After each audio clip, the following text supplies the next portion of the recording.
Hi, and welcome to today's Tech Talk podcast, where we cover subjects across our wide industry, from telecommunications to commercial networks. We'll bring on a special guest to help us unlock what is behind those closed doors. If you work in an industry sector, how does that connect to another? Well, our guests will help you link those together and take a deeper dive.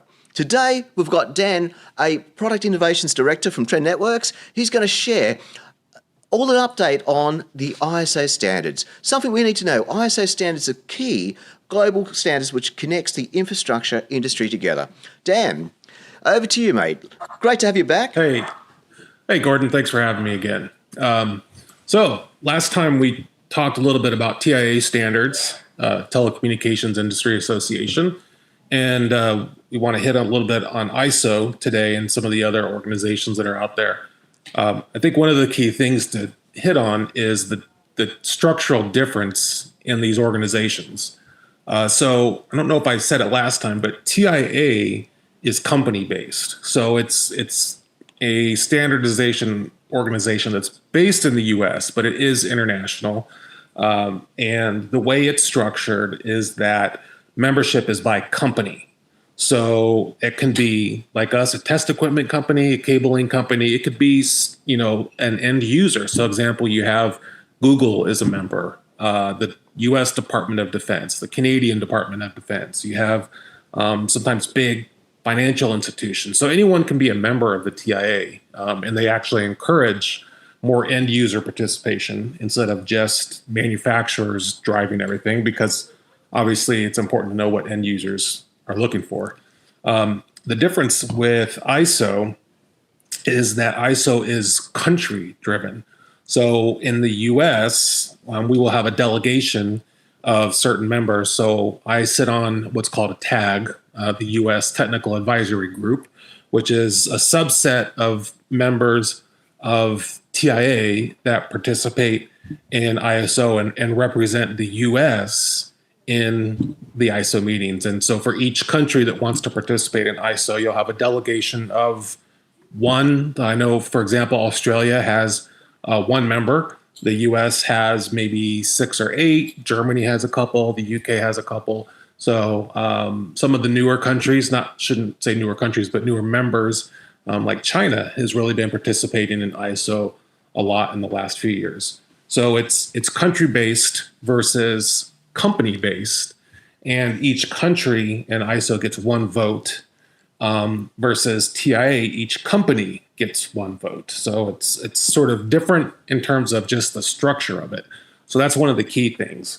And as such, being a much broader group, things take a lot longer in ISO to get through standardization than versus TIA. So TIA, you typically might take 3-ish years to do a new standard from start to finish. And that could be 5 or 6 years in ISO, just for one, because you have a lot larger of a community participating in it. And secondly, the meetings are typically every 6 months versus every 3 to 4 months in TIA. So you just have a lot quicker interval in TIA to get things done, and people meet more frequently. The meetings are always in the US, except for maybe a few times. And then, of course, with ISO, the meetings can be anywhere in the world. So it's a lot harder to get people to, travel to every corner of the globe to participate in these meetings. So that's kind of the structural difference between the two. Great, thank you. So right now, if we're looking at the ISO, and once again to our audience out there, it's so critical to be up to date with your standards. So in this podcast session, we'd like to share to you the key things you need to know. So if you're installing infrastructure, working with infrastructure, please always think, am I up to date with the current standards? So Dan, is there something to share? Is there something hot we need to know? Tips and tricks we need to share to our audience? Yeah, ISO has really been working lately on single pair Ethernet, which is something that TIA has been working on as well. And that is, you described it earlier, Gordon, before we started recording as I can't remember what you said, but it's an application that's being developed where right now there's not a lot of adoption for it. And I touched on this before, in that single pair is intended to bring the cross compatibility of Ethernet into other building systems. So security, alarms, access control, ventilation, lighting, all these things are becoming connected by Ethernet. And in those type of systems, they're generally low bandwidth. So you don't need hundreds of megabits or gigabits of throughput because, the signal to tell a light to turn on or off, or, that a door has been opened is bits of information. So primarily here, we're looking at a way to reduce the infrastructure cost by going from 4-pair cabling to 1-pair cabling. But then also that lower bandwidth does give you the ability to run longer distances. So that's been worked on. On the fiber side, new connectors for MPO, so higher count MPO connectors, newer styles of fiber connectors, and an interesting one that's come up recently is a new standard that'll be on. What's the name of it now? It slipped my mind. We were just talking about it. Whilst you're looking up that standard, so let's read it back to our audience. So there's a common number we'd use. It's I think it's 14763-1, Yeah. 2, 3, and so on. I'm just wondering if you can just walk through for our audience the kind of the core of ISO is based around those standards. Yeah, 14763-1 is your sort of generic cabling standard. And then -2 is your copper specific cabling. -3 is your fiber specific cabling. -4 is coax. 5 slips my mind, but 6 is a new one that's come up. So, -5 was environmental, I think. So that's the new one they're working on for sustainability, isn't it? Sustainability, which has, it's kind of obvious, like you don't want to waste cabling because, wastage is bad for the environment. So it recommends things, using digital planning to sort of reduce the amount of excess cabling you buy. Also removing old cabling from buildings. And that is part of sustainability because you can recycle that material. But one of the bigger things there is actually fire risk. So you call that a fuel load. So even though cabling has been manufactured to not burn, if you're pulling new cabling and leaving old cabling in there, that potentially has a fuel load to a building. So if there is larger fire. So from a safety standpoint, you do want to get rid of all this old cabling in the building. And if it's very old, it might not be constructed of flame retardant materials. It could actually ignite and burn and spread a fire through a building. And then lastly, the 14763-6 is a new one that has to do with education and training. That was proposed by the Japanese National Committee last year. And what they've noticed is a shortage of personnel in what's called the ICT, information infrastructure, information communication technology infrastructure.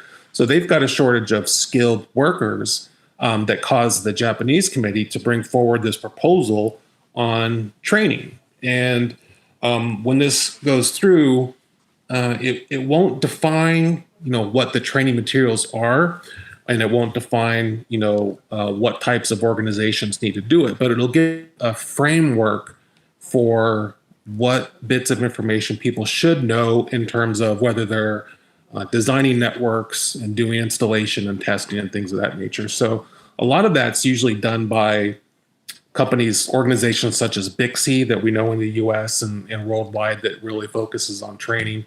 But it's interesting that this is the first time I can recall that in standardization, we actually will have some framework for education training in the industry. Well, I'm really excited by that because I see a great opportunity here. As we've added more items to our networks, we've added PoE across to greater speeds, and we've had to reduce our footprint as far as converging different technologies, security cameras, IP, all that sort of thing, coming together, and smart buildings. Wow, it hasn't stopped. What to learn, how to learn, where to learn it has been very difficult. And areas, any country that's has mature or legacy products, how do you transfer to this newer digital technologies? So what a fantastic thing to have a standardized method of learning. And I can imagine a tech out there, not only is he expected to know a series of applications and infrastructure, he's also got to know how to test it, maintain it, plus keep the cost down for the business. So Dan, I'm Yeah. kind of excited for that one. I just wondered, have you got any information as yet from, or is it just an outline from the standards? Well, there's a document, so we call it a draft international standard, DIS, and it's about 40 pages or so. But I highlighted some of the parts in the introduction that are interesting, because I kind of said before that it's a framework. It doesn't want to be too detailed. But for example, some of the highlights are that it wants to create professionals who are responsible for design, installation, testing, and maintenance. Make sure that their skills are up to date. Recognizes disparities in education and training. Supports international consistency in skills, definitions, transparency, learning outcomes, etc. What's interesting, though, is it does not address certification processes such as examination, evaluation, or certification decision. So that's to be left up to each region to determine who tests, how do you test, what the questions are. But you have these desired outcomes in the end. And it also is not going to establish licensing criteria. And that's one of the key things to keep in mind. So standards in general are not legal requirements. So whether it's ISO, TIA, EN, wherever you're at, standards are performance requirements, and the standard is different than a regulation. So in every country, for example, in the U.S., we have the NEC, which is the National Electric Code, which is primarily written and managed by the NFPA, which is the National Fire Protection Association. And there's some weird history that goes back. So in Chicago in 1911, I think it was, there was a huge fire that burned down most of Chicago. And as a result of that, the NFPA was formed, which is an organization of fire departments, because they wanted to develop codes to stop the spread of fire. So that's regulatory. So when you put up a new building, you have laws that require, what the building materials are, what type of fire breaks you have in construction so fires don't scream through buildings and stuff like that. And those are legally binding requirements. But standards are performance-based. So, we want to make sure your data, that you have full bandwidth, that you're getting what you paid for in terms of your communication cabling. But that's not going to affect whether you get electrocuted and die when you plug something into an outlet. So generally, when we think about standards, it is not legally binding. So it's usually contractually or civilly binding, that you have an agreement to install cabling that's going to comply with certain standards to give a certain level of performance. But there's not going to be an inspector from your local town council or government to come and who's going to authorize and sign off building occupancy based on that. Well, that's what makes our industry so interesting, is that in the background, infrastructure has grown and grown. Those walls are filled with cables. And you're right, you talk about fire load, you talk about expectations of performance, higher bandwidth, higher speeds. So you're so right. It's a shame it's not been, we haven't stepped back into a regulatory style system across the world. That probably would be helpful. But the good news is a lot of the engineering behind it has made it safe, such as the low voltage movement for power over Ethernet. Power over Ethernet's been out for many, many years now, and well done to the guys which have started work on the next generation, the 802.3, for example, standard, the 90 watt standard. They've tried to make sure that that's a pretty safe setup where we're putting 90 watts down a cable, multiple cables, and so far so good. I mean, I wish it continues like that, safety-wise. Well done to that engineering. Yeah. The next thing as we start to wrap up on this subject is that it's good news for our audience. Is that for those involved in installing infrastructure, the ISO standards update means is no major changes that you need to do, must know, need to take action on. Pretty much the outline for the 14763-2-3 And I believe the new coming -4, 5s and 6 are just going to help us do more with our infrastructure. So that's it from us, isn't it? That's pretty much the update. Yeah, and single pair is going to be the thing to keep an eye on. So I think really what you've got to look at is if you are installing automated lighting systems and other building automated systems, look at your vendors, the equipment suppliers, to see if they're starting to migrate towards using single pair Ethernet as a control system. I know that some of our customers have come to us because they do want to test these systems, and it's very nascent at this point. So the standards for the cabling have been around for a couple years, but the field testing part is still. We had an initial field test standard out, and now that's being revised in both ISO and TIA to accommodate different types of these single pair systems. So that's something to be on the lookout for. And really, it's are your customers and the building owners looking at going down that road of using Ethernet instead of a hodgepodge of different proprietary systems. And then again on fiber, that's really focused around higher fiber density, higher connector density. One of the things with MPO connectors is there's 3 types of polarity, type A, B, and C, which I'm sure we'll get to down the road at some point.